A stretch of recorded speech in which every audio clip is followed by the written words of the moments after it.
Um, Writing. I think what truly to me, I think that I started writing because it just felt like coming home and like exploring a very different world of stories at the same time. And I kind of find a lot of comfort in knowing that I will always have writing, by my side, despite everything life has in store for me, whatever ups and downs and the roller coasters that everyone has. This is something that is mine and will stay very, very constant. And I think I like even it's helped me with a lot of personal growth and like just understanding my own self a lot. Like when I write, I connect a lot with myself, and these sudden revelations come to me that, oh wow, like this came from me, and like, oh, this is how I think and this is how I could articulate it. And I firmly believe in this, that just in the same way that we love our writing and our art, we should like love ourselves as well. And like in the same way we rewrite and edit these words that we write, we shouldn't be afraid of rebuilding ourselves when we break. So that is where this like innate connection with writing for me comes from.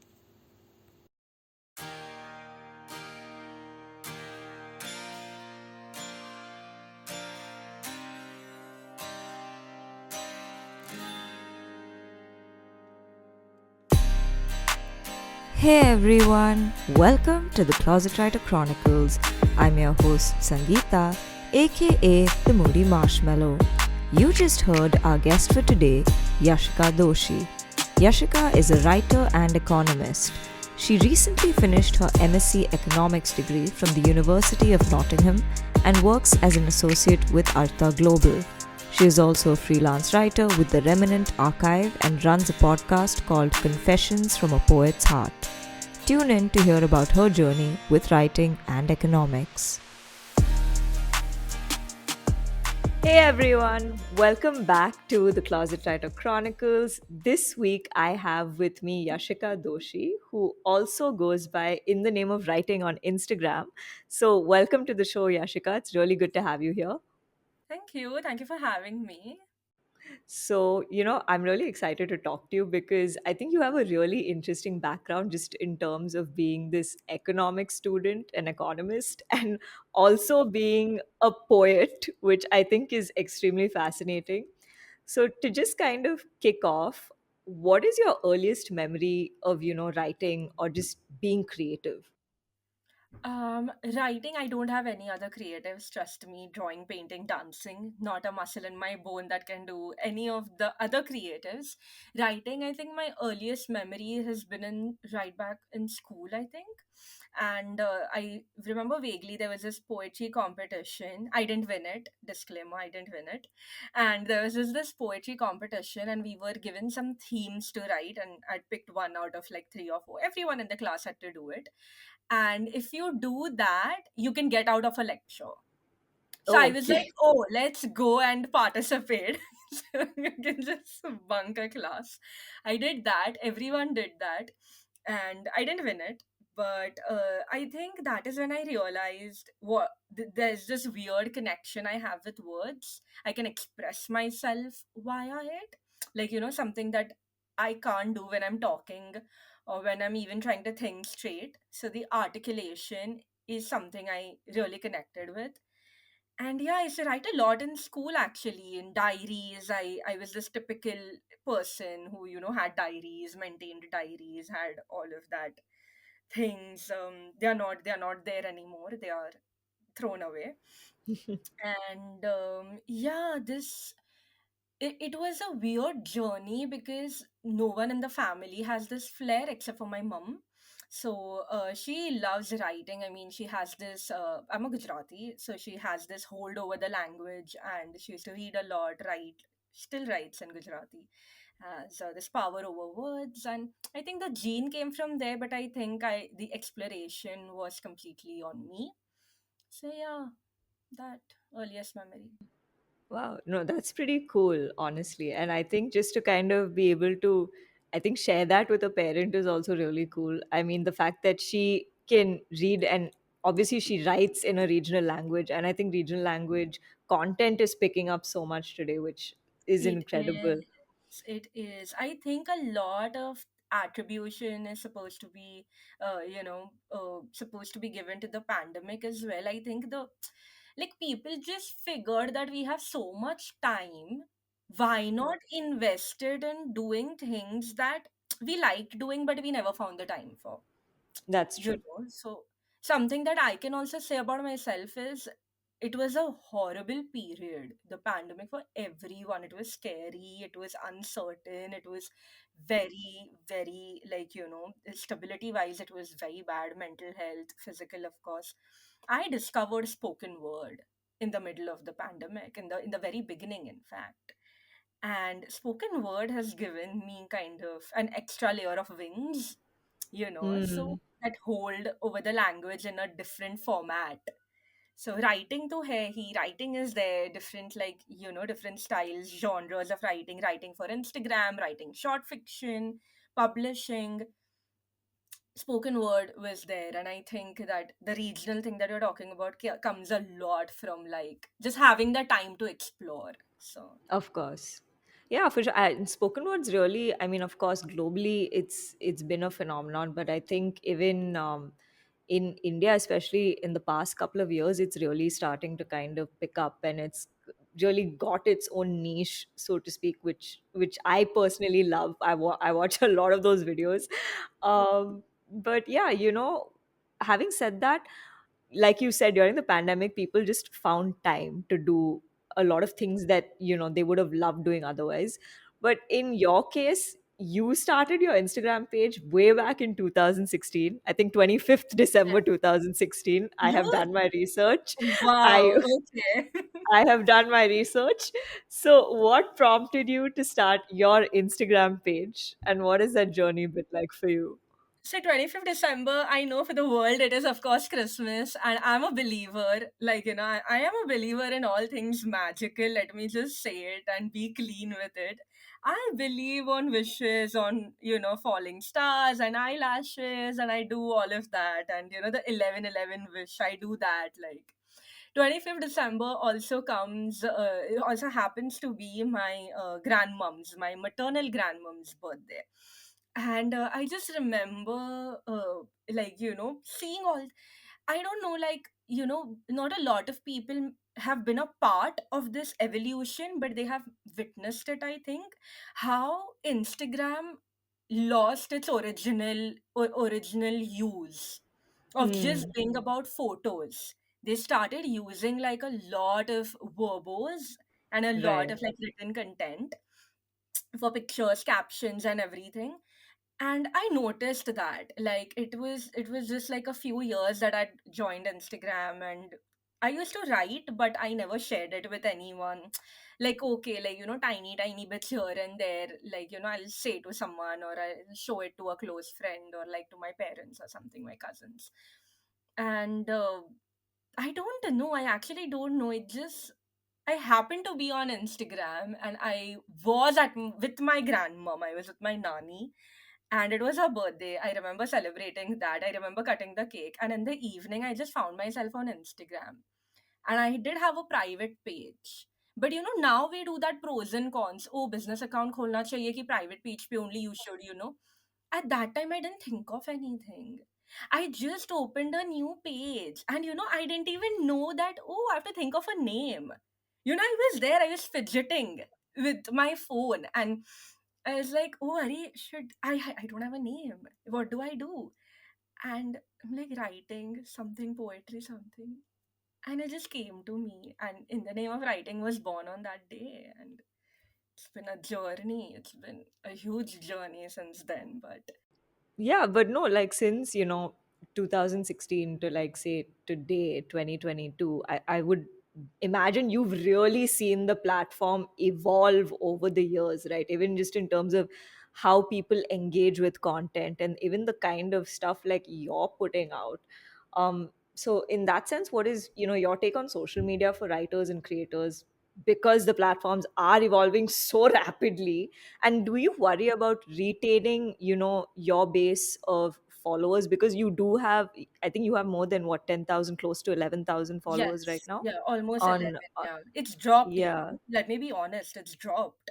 It reached it reached 11.1 if we are talking Okay. numbers, and till 3 months ago. And I've been just seeing this dip because I think there's just so much content out there, but there is no filter for consumption. And that is something I Mm. addressed in recently. I addressed it in a piece as well. And I was working with Remnant Archive, and I do like these weekly columns for them. And and that is something that a lot of people reshared and came back to me, and they are like, oh, we love this one column in particular. And still remember distinctly the name of the column was, I haven't picked up a book to read in like, I don't know, 37, 73 days, something like that. And people were like, yes, like, because there's no frame of mind, like, like you said, everything is so rapidly evolving. Like, even my journey, what I used to do earlier on for the first 2 years, I only used to, that Meraki app is there. There's this one I don't think I know. Okay. I'm app. not sure I've heard of the, yeah. There's basically this one app, I don't know if I'm saying it right, but there are these backgrounds, and uske upar you can superimpose text. Oh, And like Canva? like Canva, but like a little brother of Canva. Oh, Don't okay. think like Okay. Canva is like globally known, like, it's like Okay. global platform, but this is just like for poets and writers and everything. I Hmm. used to do that. I still have some posts. My first few posts are literally, I've not removed it. I'm like, it's a part of my journey. It has to be there. So, they do superimposing of text. Utne hi, right? 6 lines that you can Yeah. fit in there. So, all that used to be there. And from there, I remember somewhere in the middle of after 2 years or something, I started doing short fiction, really tiny fiction. And then I realized that, oh, ये caption भी लिख सकते हैं, like लंबे captions, we can write something in that area. And then I started, like, I dabbled a bit with photography. I still do. I'm always on, like, I love using original pictures. Of course, there are some friends who are kind enough to let me share their work, and I give them credit. But I, love taking pictures. And again, that's an evolution. You take your own pictures. A writer is doing a little bit of photography. A photographer is doing a little bit of writing because they want captions to be there with their pictures. So it's all part of the story. But yeah, and in terms of consumption, again, lots, yeah, lots. I think there should be a filter. There should be a filter on what you want to read and what you don't, because very good things get lost in translation. And you realize after some time that, oh, I wish I could have stumbled upon this, I don't know, podcast or newsletter sometime back. Like, Yeah. okay, you have to forgive yourself. It's fine. Like, maybe you were busy reading Yeah. something else, or Mm. yeah.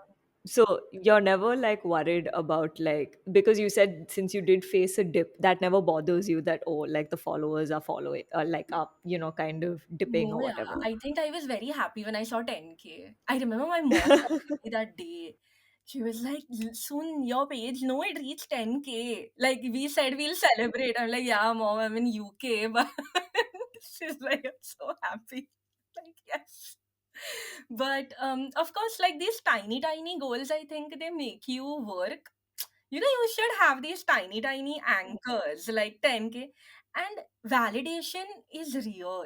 When you Yeah. see that number of likes, when you see those comments, when you see कि इतने followers बढ़ रहे हैं, I think it should be taken, but with a pinch of salt.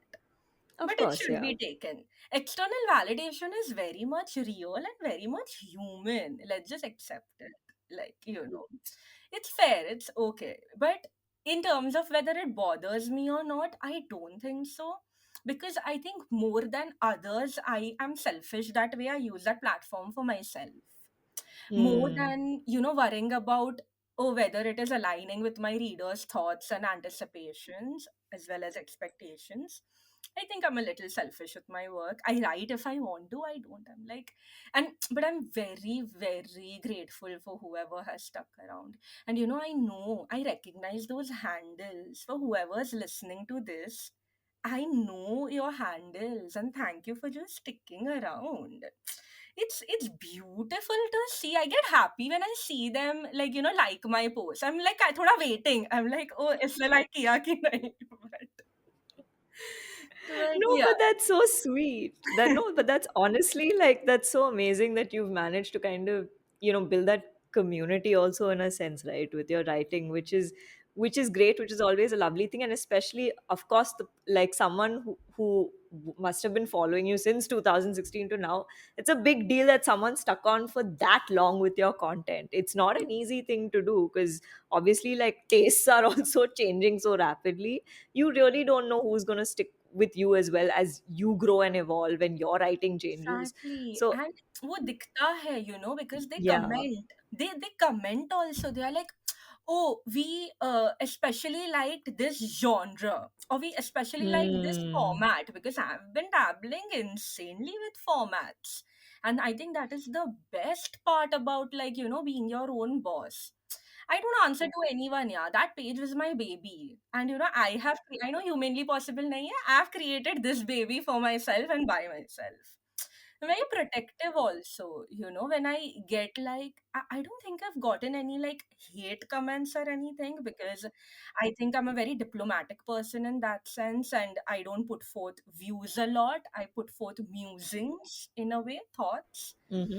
But yeah, I'm just eternally grateful for this like tiny community that I have. And कभी कभी लगता है ज्यादा followers नहीं होने चाहिए, because then you individually cannot pay attention. And there's this beauty about having a small family, like, tight knit, like बस हो गया, like I'm happy with this much. अभी इसके ऊपर whatever is there is just like an additional boon, so to speak. But yeah. Yeah. But then like because the fact is, of course, I think today, like, fortunately or unfortunately, the numbers have become such a hallmark for this whole thing of how well you're doing in terms of your art, which obviously is not the best way to evaluate sometimes, because you have some brilliant writers and artists out there who may not have the followings but who are also doing great work. You like that way, yes, I mean, you can't really compare. I completely get what you're saying. um but of course, I mean, for better or worse, the numbers do have their benefits as That's well, what and I'm you saying. cannot deny that. Yeah, External validation you cannot deny. You you just can't for cannot sure. deny. And whatever said and done, it makes you happy, no? Why Of are you course it does, putting it? that's why. Yeah, why are you putting it out there if it's not making you happy? Of course, it is making you happy to see. It sinks my heart a little ki, oh, 1,000, 1,100 likes say 500, 600 ho gaya hai. But like somewhere or the other, you have to draw that line about how much you're letting it bother you and how much you're doing it ठीक है, for yourself. See, your close people know they will stay. Whatever you dabble in, so feel free to dabble in creativity. How else will you keep the engine running? The engine ka coal is creativity. So Yeah. yeah. No, but which is why I love that you were so honest about the whole validation thing, because a lot of people are very diplomatic about this, but that's what I appreciate. You've been very open about it and you've been very authentic and honest about it, because it is a fact. Validation makes a huge difference to any artist who puts their work out, saying that, oh, okay, like this is something to be, happy about, or it's worth it, or it's, you can be proud about it, which is great. But then, having said that, who are some of like your favorite writers and creators out there? you know what's the stuff you're consuming? Who do you love? I love, of course, like, these conventional people to hai hi. Speaking only about Instagram, I love Joel's work. Megha Rao. I love how unapologetic they are. I think that's the word. I just love how fierce and unapologetic they are in terms of whatever topic they are choosing. And it's always like heartwarming to even see the different kinds of formats that they are using. And it reflects on how honest they are even with themselves, because this kind of work doesn't come from being like very opaque. It only Yeah. comes, good work, I believe, comes from being very honest and truthful. And you have to own up to it. And, once you have that connect with yourself, it is going to 110% it is going to reflect in your work. Whatever form of creative work, that art form that one chooses to be in. Love their work. There are, of course, these, like, other artists, like tiny tiny like pages on Instagram that I have made it a point to follow, because I'm like such a huge fan of their work. I love your work. Oh, thank you. I've heard a few episodes, and even before you approached me, I was listening to everything, and I've made sure to follow, because so what happens is, I don't like to follow a lot of people. I do follow for like that professional engagement, but the people I truly like truly truly love and want to like never miss out on their content, I don't follow them from my writing page. I follow them from my personal page.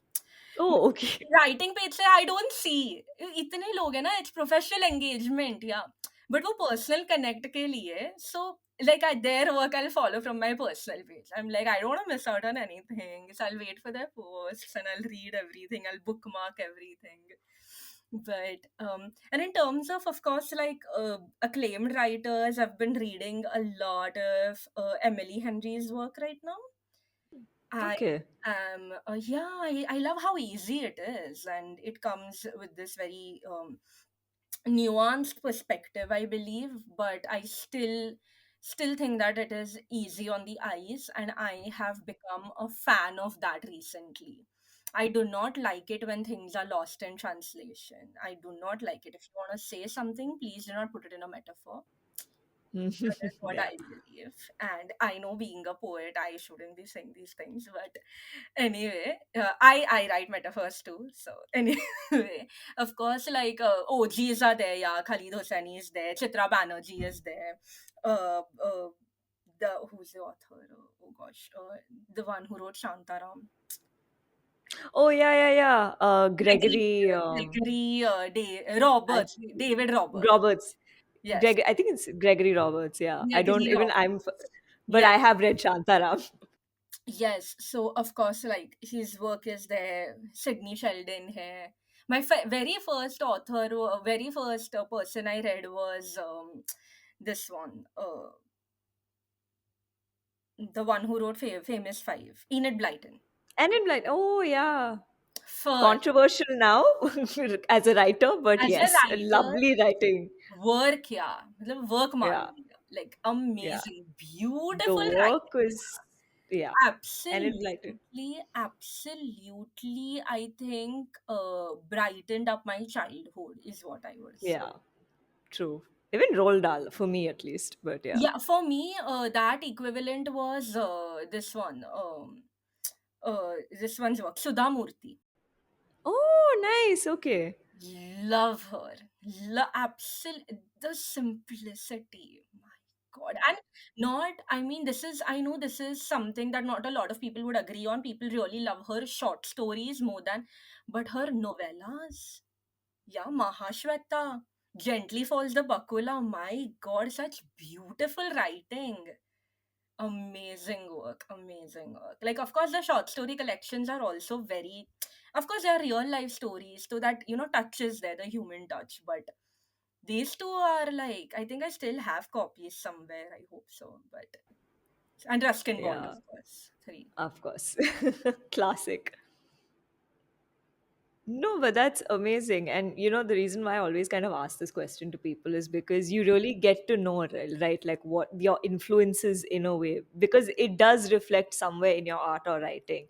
Like, how it does in terms of your tonality of writing or your style or just elements of it in a way show up, which is always lovely to kind of hear, and understand. Um, but yeah, just having said that, you're also a freelance writer because you work with the Remnant Archive. Yeah, with the Remnant. And it's amazing that even though, I mean, essentially by the day you're an economics student, but you're also doing this, which is really cool. And I'm sure it's not easy also to juggle between. But how did you start freelancing? How did you basically decide to do it and get into it? And what are things that people don't tell you as being a freelancer? And these can be things that you wish you knew when you started or were started freelancing. So, freelancing, I think the definition that freelancing has in the today world is they're not lining up with what I am doing. I just write under their umbrella. Essentially, freelancing means that you are actually being paid, and you actually have like contracts drawn up and like be like, oh, you have to write like 2,000 words every week, and like, you have to come and pitch to the editor.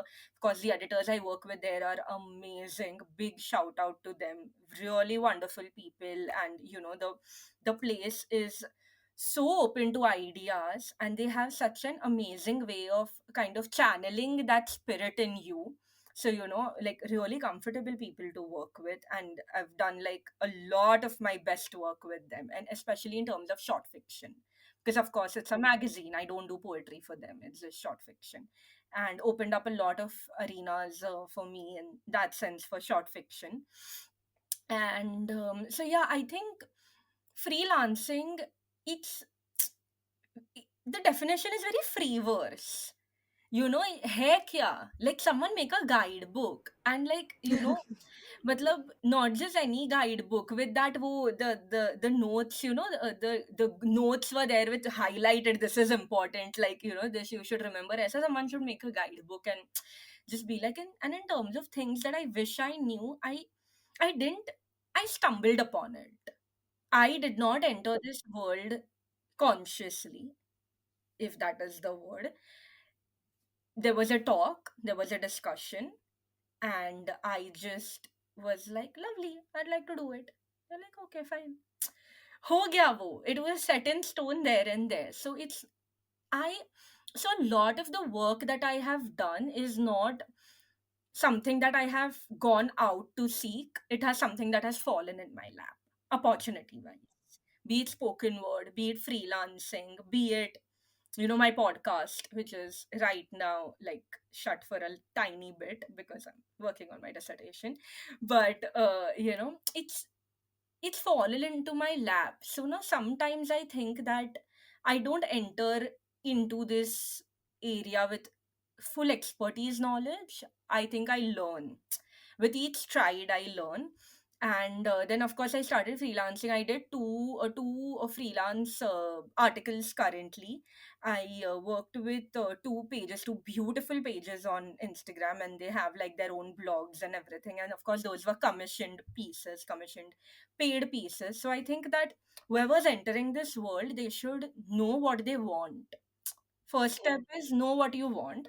Second step is approach the right people. And third step is align the right people ke expectations with your thing. Hmm. That's it. And fourth step is sign the contract, or whatever it is, verbal or whatever. Yeah. So yeah, I think that is what is very important to understand and to know. And like, even if Hmm. you're pitching to an editor, or if someone is coming and being like, I need this written, can you do it? Don't do it for the money. Like, of course, if that is like your only like bread and butter, then please do it for the money. But for people like me, I think I've said this earlier as well. I was talking to someone, some friend or something. So I think people like me are privileged in that way, where we put our career and our passion on two different scales. So, we don't have to worry about this कि oh ये कितने देने वाले हैं, okay ये कब देना है, when is the deadline, like I'll do it as and when I want to do it. So, of course, so I cannot say that it is right even about creative burnout. I'm privileged. My creative burnout will last for a year, nobody cares. A person who is in the industry and lasts for 2 days, everyone will be like, oh my god, what is happening? So I think it's all about privilege. Like, Yeah, no, for sure. And yeah, I think yeah, the creative burnout thing is I think very interesting because so many people have different takes on it. But yeah, like, do you deal with have what has your process been like in terms of dealing with creative burnout? Then, have you ever dealt with creative burnout? always, always. And I think that is something no artist can escape. And any form of art that they pursue, like, I'm sure even you. Like, some days, Yeah, like, I'm of sure course. even you must have felt that, oh, maybe the right flow of questions are not coming up with this interviewee. नहीं ये click नहीं हो रहा है. For me, the major signal is ये click नहीं हो रहा. So I'm like, oh, stop writing. Like, don't do it. Like, if I'm reading like the same sentence two times and I'm still not understanding it, I don't like to force myself. So I think the best ways that I have found to deal with it is to not. I pack up my bags and I run in the opposite direction. And I hope that the words will follow. So a lot of times that I have found is, and especially like times when I'm really busy, like when work from home hadn't started, pre-COVID time.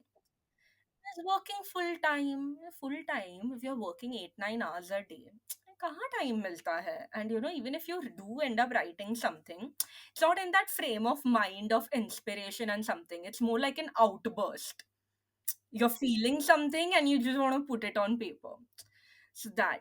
And yeah, the best way to deal with it is, I think, to give your art time. Your art also needs to breathe, no? Like you, just like you. Let it breathe and have faith. Have a lot of faith that your art will choose you again. See, you are choosing it again and again anyway, but it's a two-way street. Books, the best books that we have read till date, like at least my favorites, I believe that the story chose the author, not the other way around. And that is what I believe with my work. Like, my work is choosing me. If someone else could write this, these words would never have come to me. Other way around also. If what Joel can write, or what, there's this beautiful artist I for Nivedita. If she can write something and I can't, those words chose her. So there's something for everything. And that is why creative burnouts happen. You're trying to force yourself to do something which is not meant for you. Mm. That's a lovely way to look at it, actually. That, oh, maybe it's actually not for you, or maybe it's not the time for you to do it, also. True. Yeah. Time is of essence, of course. Everything Yeah. has the right time. Yeah. So yeah, it's a very interesting take for sure. Um, but having said that, like I said, your day job is basically you're a student of economics, so you're you are currently in Nottingham, doing your masters, which is insane. And you're a poet. That's not a combination you come across very often. But how did you decide to do, economics? And I think let's just first stick with that, and then I'll ask you what I need to ask. But how did you get into economics, and is it something you see yourself even doing like as a career? Definitely, definitely. I came across economics. I still remember I was either it was 11th or 12th grade, but what in Mumbai we call junior college. I know a lot of states in India call that school. Anyway, so yeah, like 11th, 12th period, there was this seminar. It was like way back, 2013, 14, that time. And will people be able to guess my age now? Okay. So People who guessed Yashika's age, please message us and let us know. Or you can comment on the Instagram page at the Closet Writer Chronicles for Yashika's episode. whoever the first person to guess it right, I will write two lines for you. Oh, guys, you better listen to this interview fully. So yeah, there was a seminar, yeah, and it was a very interesting one. It was on behavioral economics. And this firm had come who still do wonderful work. I still love their work. I know the co-founders at this point, and a lovely couple. They dabble in behavioral economics and psychology. And ever since I was okay, I don't know if the story is good enough, but anyway, it's a funny story. So in 11th, I was very interested in psychology and economics. मतलब, like every other average Indian student, मैं confused थी. Like, I don't know what to do, like in degree college, So I made this bet with myself. I think my parents know this. Anyway, uh, I made a bet with myself. I'm like, 12th May, in 12th, whatever subject I get more marks in, I will do my undergrad in that subject. Oh, wow. Okay. Yeah, weird, right? And so to say, I got 1 or 2 marks more in econ than psychology. Oh, Yeah. So my life would not have been this if not for that one pivotal, childishly pivotal thought. Like, so yeah, I was like, okay, lovely. And then in 11th and 12th, so this is like the background. And then in 11th or something, this behavioral economics, they'd come to do a seminar or something. And I realized, oh, wow, like, this is so cool. That was like my first taste. And then I think them or someone else, but it happened again. Like, my touch with behavioral, like, started, growing. And I started reading a little, started reading a lot of books, Taylor's work, of course. And nuts theories, all sorts of, like, at that time, good work. Like, now of course they are the foundations of BE, but at that time it was just like on the, like, horizon. So yeah, in my first, actually this is my second master's. So oh, okay. yes, so I did, like, for my first master's was back in Mumbai, and my this thing majoring was in public policy and behavioral econ.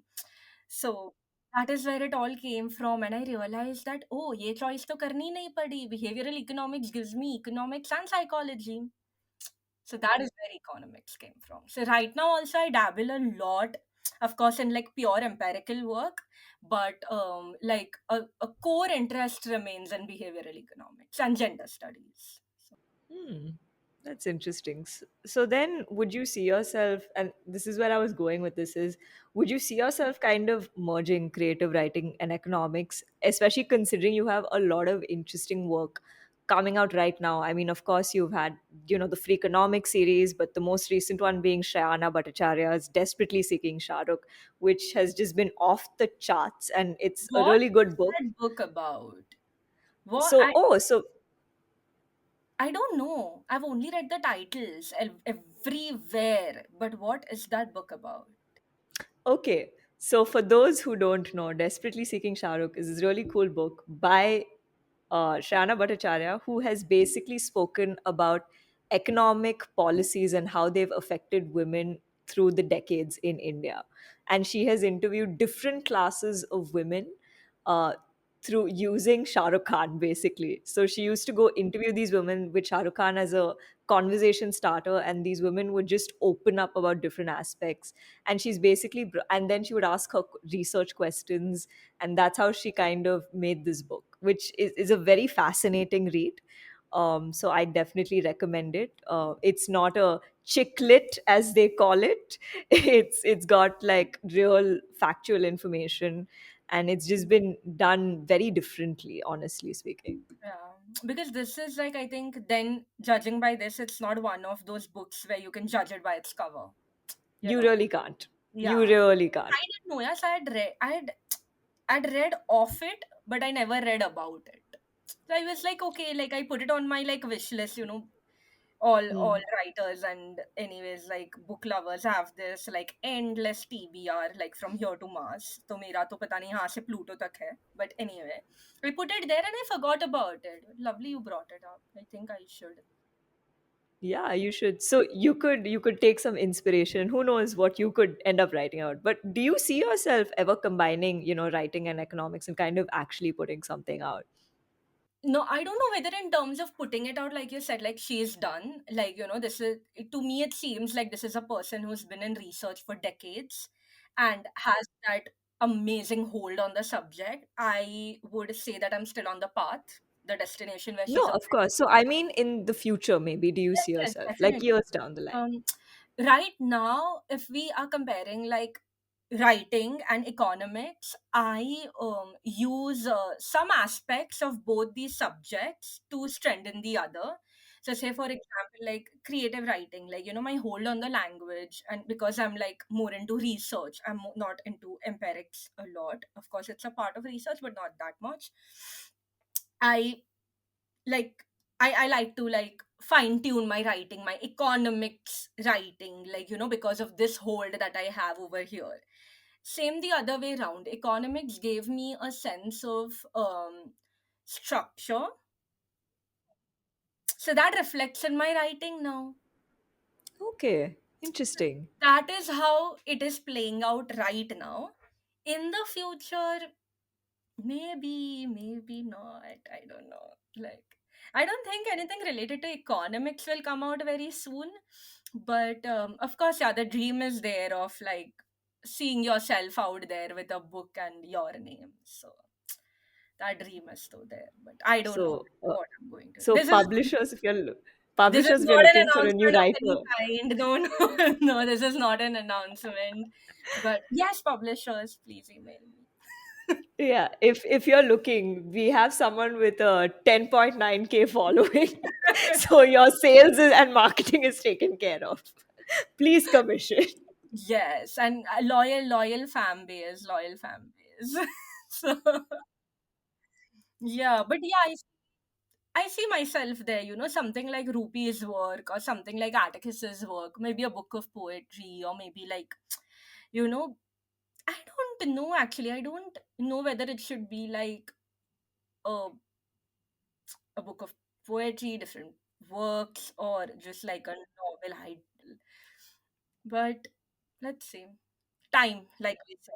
Maybe right time. Fingers crossed. Fingers crossed, yes. Maybe right time will come and maybe we can talk about it, like hopefully in the future. Yeah. Suddenly down the line, I'll get a call from Yashika saying, "Oh, a book is coming out. Maybe we should do another interview." Yes. Just throwing that out there in the universe.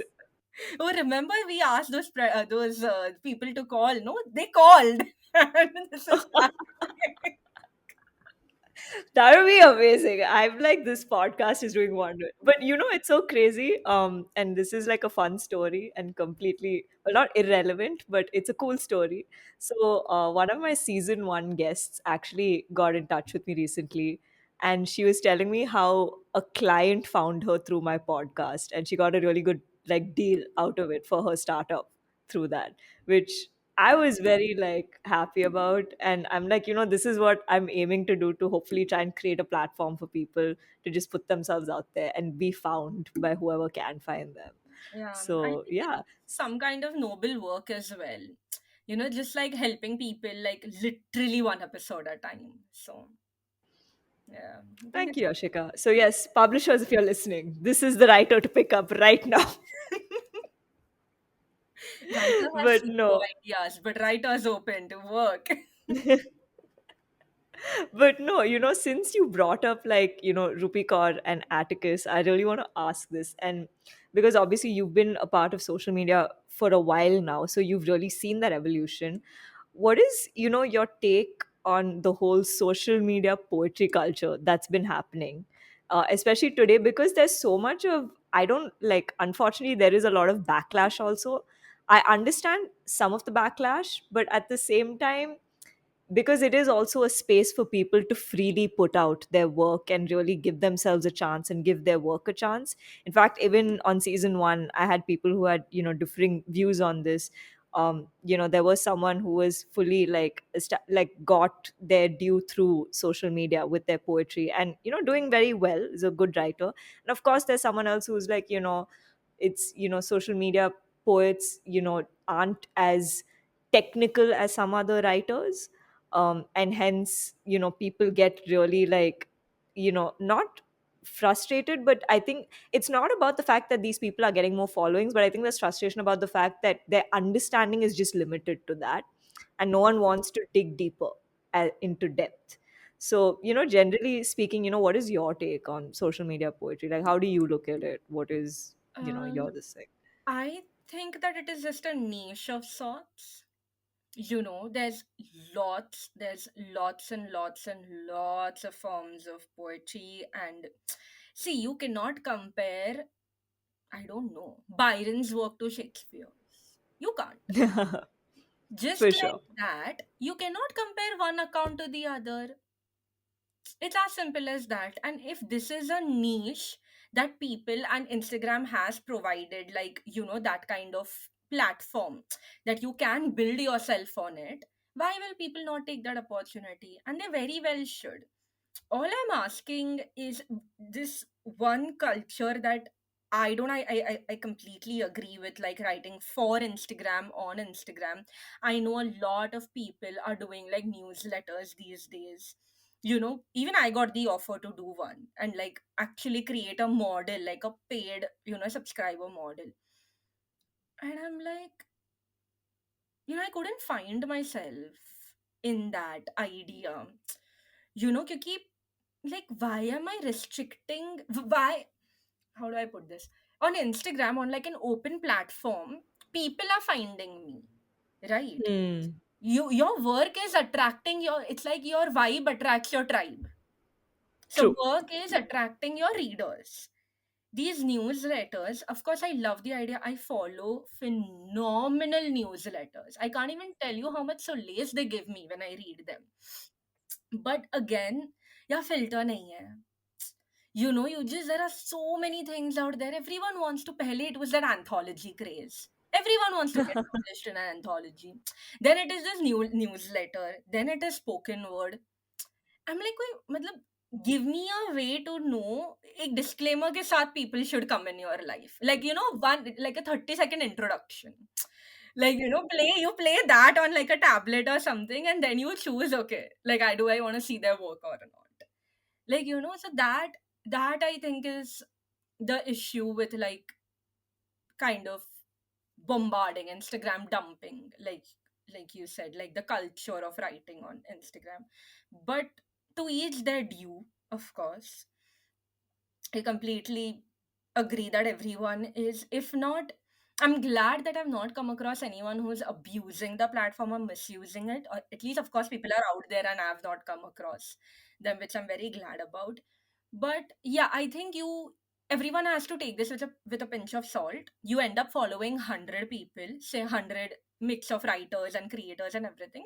By the end of year one, that has come down to 80. By the end of year two, unfollow ka option hai and people are using it. I'm seeing that people are actually making use now. Nowadays people are not like, oh, dekh lenge, oh, it's okay, I'll just mute them or something. No, people just unfollow directly, which is okay, which is fair. If you are okay with reading this person's work or like watching their work, it's completely fair. If you're not, you're not. But so this is where I think competition also comes from. What you're saying, Hmm. इतना content है, you're in constant competition. You're like, oh, that person did this format, maybe I should try to, maybe I'll be better at it, but I think I should see what my audience likes or what they don't like. You take it how you want it, no, just because like every offer is coming to you, not necessarily that you take it. Like, if I see like Joel's work or like, say, I don't know, so some really good work recently. Who was it? I don't know, some persons like beautiful, you know, it was a reel of sorts, and there was this like voiceover, like, poetry, like this thing. And this one girl I know who does a lot of beautiful Urdu work, and she records herself and she's like narrating her own work. Forgetting their names, but lovely work. Abhi, I know that is not my niche, then why would I do it? Yeah. So that I think it's okay. I think everyone should just take it easy. Really, it's very difficult, yeah. But I know it gets to you. It gets to you. This culture gets to you, and you end up getting frustrated. That is for sure. So, But yeah, I think it's like you said, to each their own. If social media poetry is your thing, go for it. You're expressing yourself either way, and good for you. And if you're happier with more, I guess, traditional forms of poetry or even just other forms of poetry, go for that if that's what works for you. And it's like you said, I think if you're true to your work and what you're doing, then you will find your audience, then the size of the audience, if that matters to you, that's a different story. But I think what really matters is how much they're really resonating with you and your work hmm. and the authenticity you show through Yeah. your work. Some people even So have blogs. I know a lot of yeah. people who have wonderful blogs, because that is giving them that's fulfilling their purpose. It's like you're seeking out to find a platform which is fulfilling your purpose. For me, it turned out to be Instagram. I don't have a blog. I don't have a blog. Everyone But that's perfectly fine. yeah, everyone asks me this, Ari, where is your original work?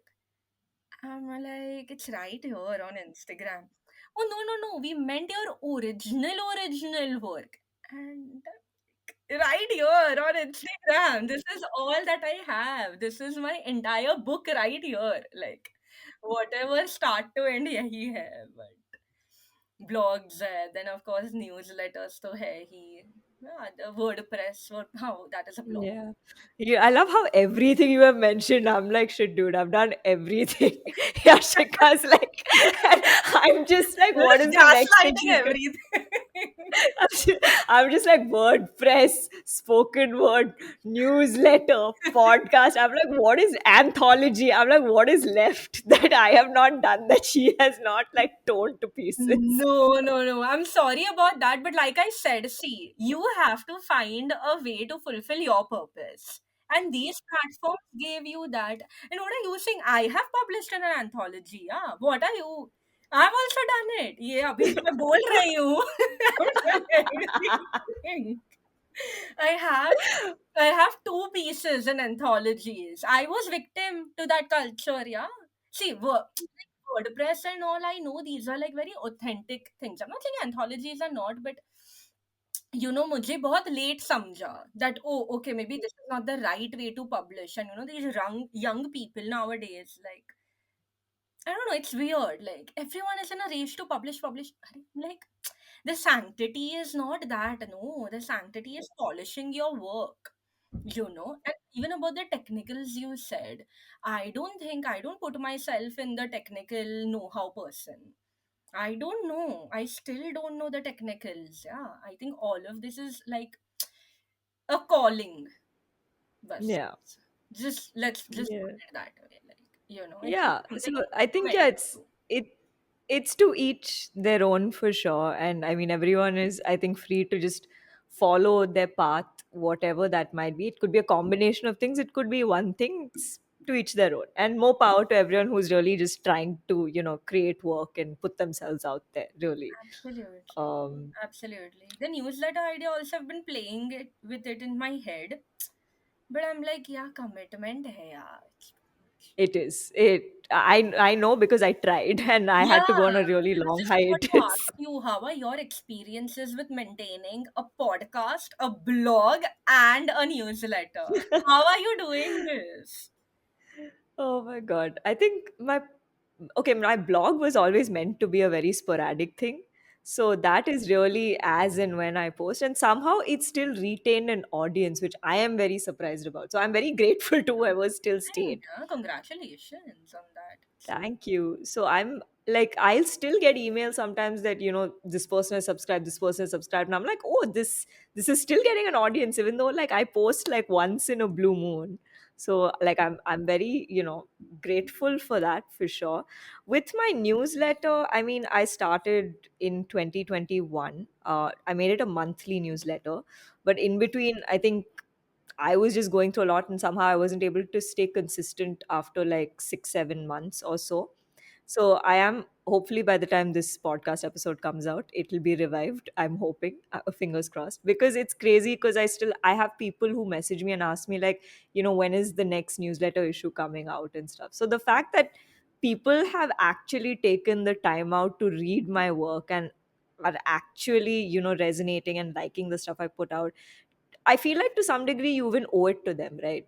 Because one of the reasons you can even, at least artistically, and I know at least with my publishing career so far, the only reason, one of the main reasons I've even been able to get this far is because people have shown that faith in me. So I feel like I do kind of owe it to them. I can't just leave people, high and dry. So of course it is something you have to like work on, and the time management is still something I'm figuring out with this whole thing, because I want to make sure I'm giving quality content also. That Like is it's the not thing. that some rubbish. Yeah, Yeah. quality, and that is where it's a vicious cycle. Yeah. Quality, creative burnout, giving time, and still taking out time for yourself, because thinking bhi to lagta hai, right? You have to think, you have to put in so much thought for putting out content. It's not easy. So that, but I mean, yeah, newsletters, yeah. I mean, I'm telling you, I'm just reading such lovely ones currently, such lovely ones. And I was so inspired by it recently. I ended up writing a post, and it was like, again, short fiction, and it was sort of like a musing on what actually is the relationship between a writer and a reader. Like you said, Mm, a writer owes it to the reader. It's a two-way street. You yeah. owe it to them to put in some thought, to put in a good process, like, and like give them something like very well articulated. So yeah, there was this one line that I wrote in that. I remember that I'd written this entire thing like, okay, like, like readers in fact like help you and kind of hold you to your place, and help you not just amend but edit, forgive yourself if you've gone wrong somewhere, but also be proud of yourself because of their constant support. And there was this one line in the end that I wrote like, am I more yours or am I more mine? Because like, whom are you actually doing this for? And it's like a beautiful mystery which will always remain a mystery. That's the beauty. Yeah, for sure, for sure. It's definitely an interesting dynamic and relation, I think, to explore between a reader and writer, as you said, for sure. Um, but yeah, I feel like we've had such a long drawn discussion as two writers, just venting out our experiences right now. I feel like suddenly people are going to listen to this episode and be like, we came for an interview of Yashika Doshi. What are these two people just like whining about their lives, about writing Yeah, and yeah, this creative is burnout? true. This is like, what do you say? This is like an episode which is actually a BTS. यही Yeah, होता है. actually, This is what happens in a writer's mind. This is the true reflection of writers' minds. Like, that should be the yeah. name, I think. Like, true BTS evidence. Please click here. Yeah, oh my God, yeah. So I feel like a lot of people might relate. A lot of people be like, oh, this is what goes into being a creative person. Oh Exactly. my Like, God. ये चलता रहता है, and this is what you have to deal and handle. And yeah, there's a lot of tackling with emotions. Yeah, that is too safe, Yeah. I think. Yeah. But though I have to say, the one thing I do agree with what you said is it is also about, I think, finding what medium works for you or what kind of media works for you. Because I know in like the newsletter, though I did enjoy it, I felt like it's also a bit exhausting at times because, like you said, there's a lot of thinking that goes in. Surprisingly, till now, the podcast has actually never been tiring for me to do. And Like you're in till season today. two, so that's evidence. That's lovely Yes. evidence that you're enjoying this a lot. Yeah. So I don't know. I guess it's like you said, it's finding, and of course, this isn't to say I'm not discontinuing the newsletter, guys. Please don't get scared. It Please is coming back, I subscribe to assure you. Sangeeta's newsletter, please, guys. Yeah, please. Hopefully it'll be out by the time this episode is out. Like fingers crossed. But yeah. And on that note, please do go listen to because I would have already recorded by this time. So please go listen to our season opener with Rohini Kejriwal from the Alipo Post, who runs I this amazing love newsletter. her work. Yeah. She So she's and a Ria Nooksicker, these two women are ruling like my world. I love. I think that would be like my top five. Her work, Ria's work. No, it's called Nooksicker. If you, I'm sure you must have read it. I'm not sure I've read this one, but I mean Rohini, I mean, of course, is Please, legend, I think, in the newsletter community. even this one, it's called the Nooksicker. Okay. Lovely work. And this one, what's her name? Um, Japleen, millennial ladki, I've millennial heard of her. I've not read it, but Kaur. I've That's her name. Yes, yes. Let me. Sorry. I have to say. yeah, I yeah, can't yeah, yeah. not. Such lovely work. Yeah, top five is these three. Japleen, this one. Even Rochi. Her work is amazing. So yeah, these are top three. Yeah. Top four, sorry. I don't have anyone for the fifth one. There are some people's work that I read on and off, but religiously follow. And our top five, Sangeeta. Lovely. Chalo. You've not even read my newsletter. Guys, I'm sure it's going to be that. I didn't know. कहाँ है? Where's evidence on your page? Or I didn't know that you have. On my link tree. No, sorry. Okay, I haven't done my homework then. Including me, you have a new subscriber today. Thanks, Yashika. So please follow suit of Yashika and subscribe to my newsletter, guys. It's called The Moody Mail on Substack right now. Hey, wait, I follow that. Oh, That's okay. you. Yashika. Yes, Yeah, yes. that's me. Yeah, that's you. Oh my god. Sorry, I got confused with something else in my head. I follow it. Yes, I do. Oh, I I clearly need better branding, but Yes, you need to put some face on that. Yeah, there's no face. So you have to, like, but yeah. there's a marshmallow which represents me. But no, As cute as that is, Sangeeta, you have to put your face on it. So I know who it belongs to. A yellow marshmallow logo. Is not going oh my god. I feel like I'm being called out on my own podcast right now, which is like Yashika has dissed spoken word, anthology, like every form I have मैंने ever only spoken tried. word है, मैंने भी सब किया है. Don't do that to me. I've done everything. It's just that jitna pure writing is for me. Like, for everyone is like that one thing you always stick to. So these are all, what do you say, creative styles that you are exploring. But what do you Hmm. come home to? So for Yeah. me, that Oh, is, yeah. Matlab, that's a very lovely thought. yeah. So you keep visiting countries, but you come home to something, right? And these are countries, and you come home. For me, that coming home, for some people, it might be making reels because, more than writing, they can like talk more naturally. I'm very awkward, yeah. I'm very awkward when it comes to like talking about myself and like my work. But so, yeah, writing is like coming home. Absolutely. Yeah, I love that. And on that note, we sadly have to come towards the end of this conversation with our last two questions. So, first one, what are your, creative aspirations and what are you looking forward to in the near or even distant future? Um, Writing a lot more.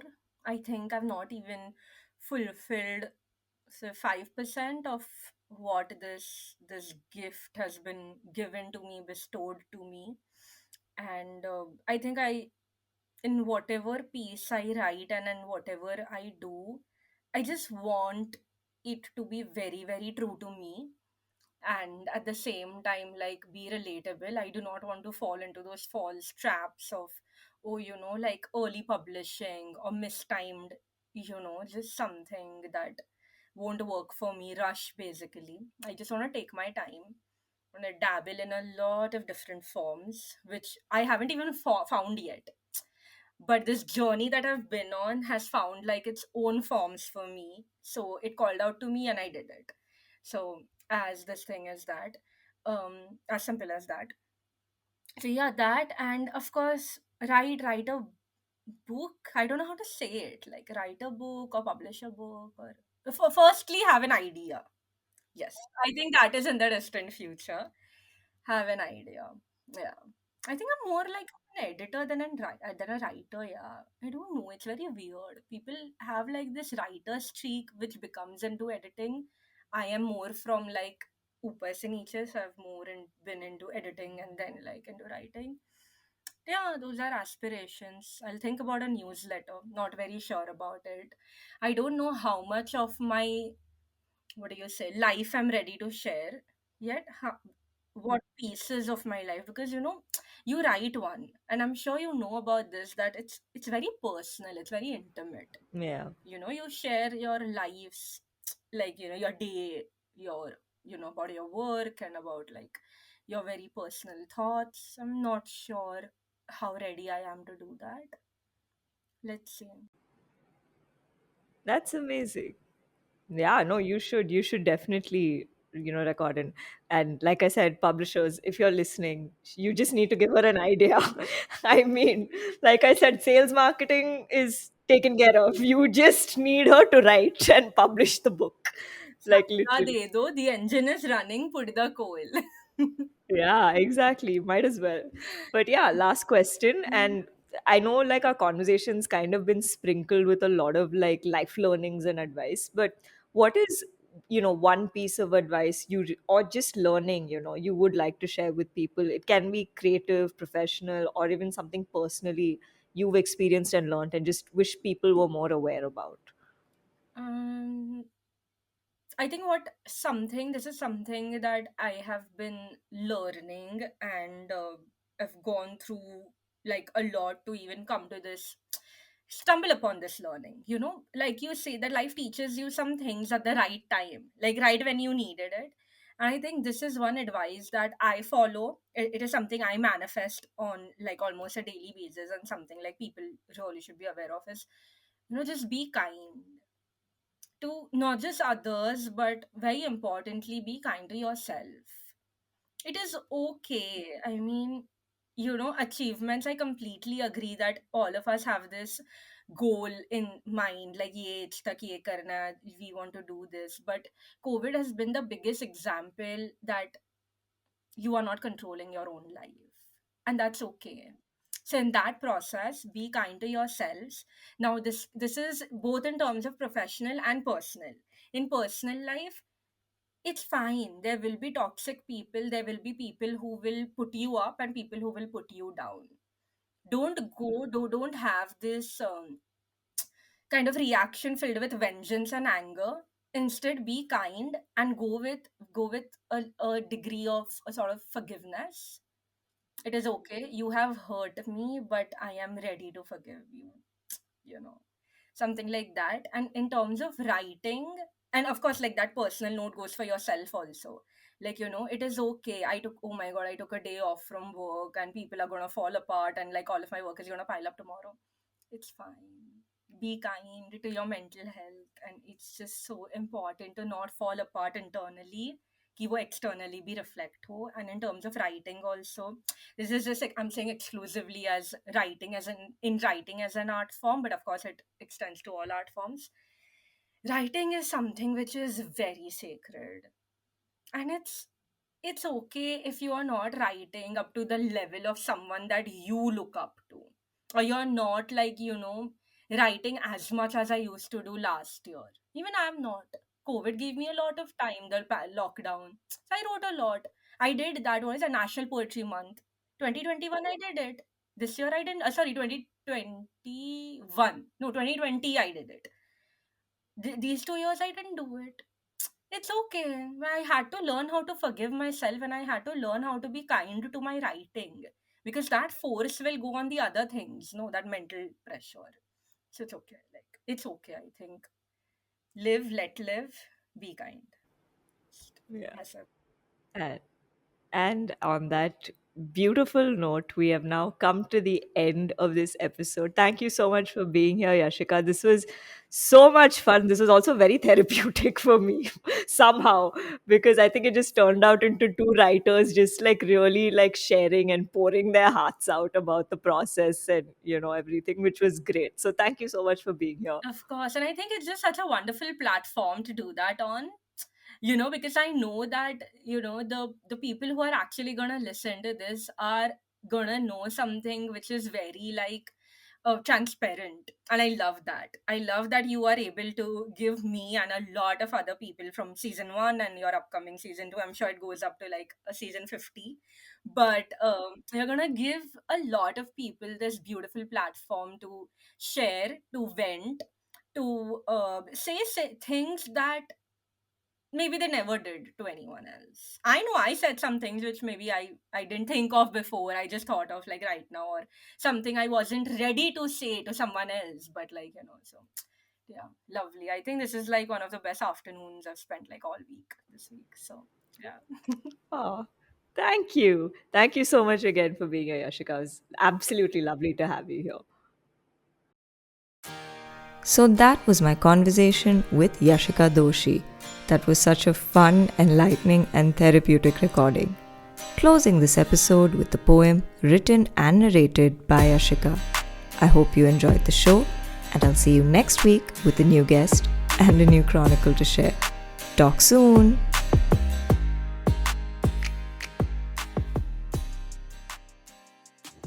So this poem is called Kurbat. I'm looking at time whooshing by, and all I want is to hold your hand in mine.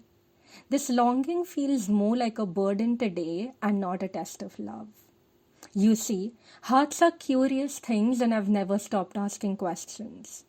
And especially when half of you is a hopeless romantic and the other half is just hopeless. I can't help but wait for when our longing will turn into togetherness. And still worry about happiness, and what if it drives by 1 hour too late, with packed bags and you've already reached the highway? But then one day, when we'd have lost track of the number of seasons we've spent together, and forgotten the number of agree to disagrees we've thrown back and forth, and only remembered how it felt to be next to each other, it won't feel that we are a typo in the story of the universe any longer. And we'll finally realize that maybe our souls are tied together because we simply have forgotten how to wander away. This one is called If I Could Be Anything Else for a Day. If I could be anything else for a day, I'd like to be that hope-filled goodbye I bid you each time we leave. If I could be anything else for a day, I'd like to be the sun which lights up someone else's sky. If I could be anything else for a day, I'd like to be a story that you don't wish to ever come back from. If I could be anything else for a day, I'd like to be that sand castle which doesn't get destroyed when the tide rolls in. If I could be anything else for a day, I'd like to be both the quiet and the confusion in your heart. If I could be anything else for a day, I'd like to be that path you get lost on while finding your way to life. If I could be anything else for a day, I'd like to be the poetry I write on a hopeless evening.